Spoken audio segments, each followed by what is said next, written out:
Assalamu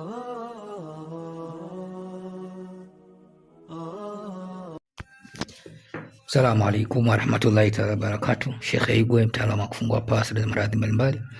Napatikana jijini Mwanza, Tanzania, kwa namba 0766233308.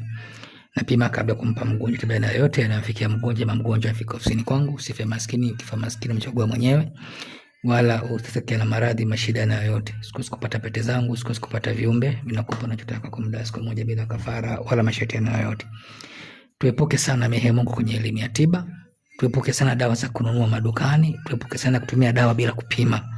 Kupima ni tatizo kubwa sana kwa watu wengi sana. Hautafanikiwa bila kujua ni nini unatibu. Hutafanikiwa kujua ni nini utafanya. Hautafanikiwa bila kujua una shida gani uifungue na uitoe. Kufungua ni kitu kingine na kutoa ni kingine. Kwa hiyo ni password ambazo takiwa mtaalamu ajue, na wala haziandikwi hizo password wala haziwekwi sijui za kuchukua unafanya, hapana. Hiyo ni akili. Hiyo ni siri kubwa sana kwenye inshallah mambo ya tiba na kadhalika, kwenye kutibu na kadhalika, kufungua ulimwengu wa siri huko na kadhalika.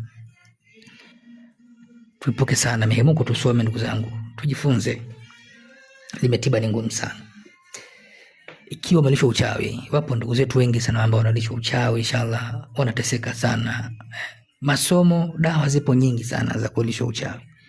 Lakini ukiwa na dawa 3, 4, 5 zinakuwa za kweli, ni bora kuliko kuwa na madawa mengi ambayo hayakusaidii. Unajua watu wengi si kile unachoambiwa ukaona ni sahihi.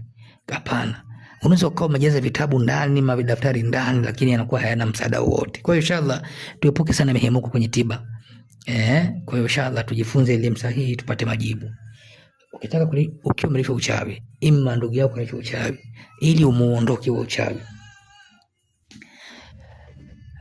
chukua kimvuli cha huyo mgonjwa aliyelishwa uchawi. Utachukua kimvuli, utachukua kimvuli cha njia panda, utaenda kumchukulia njia panda. Utaenda kumchukulia kimvuli cha makaburini, vimvuli vya sehemu mbili, cha njia panda na cha makaburini, kama kalishwa uchawi. Baada ya hapo utachanganya vyote kwa pamoja, hivi vimvuli vya sehemu mbili. Halafu utachukua kidogo sana kwenye hicho kimvuli ambacho umechanganya. Baada ya hapo chukua mtama mweupe na mtama mwekundu. Saga unga wa hiyo mitama miwili, mweupe na mwekundu. Halafu changanya na kile kimvuli cha makaburini na cha njia panda.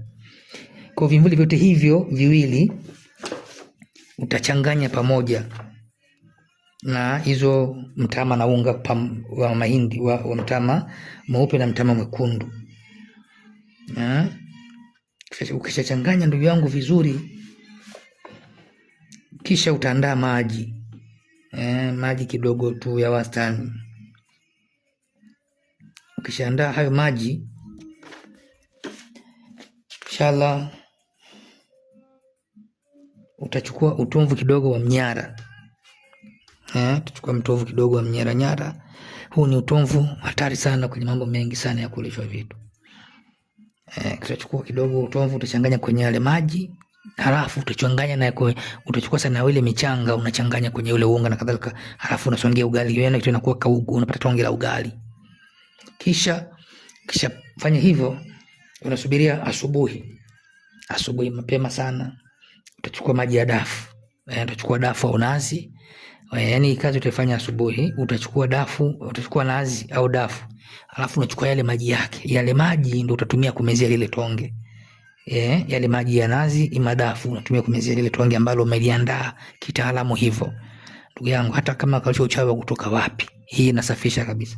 Cha msingi tu fuata taratibu, andaa dawa kitaalamu, usiruki, usifuate shortcut wala haraka.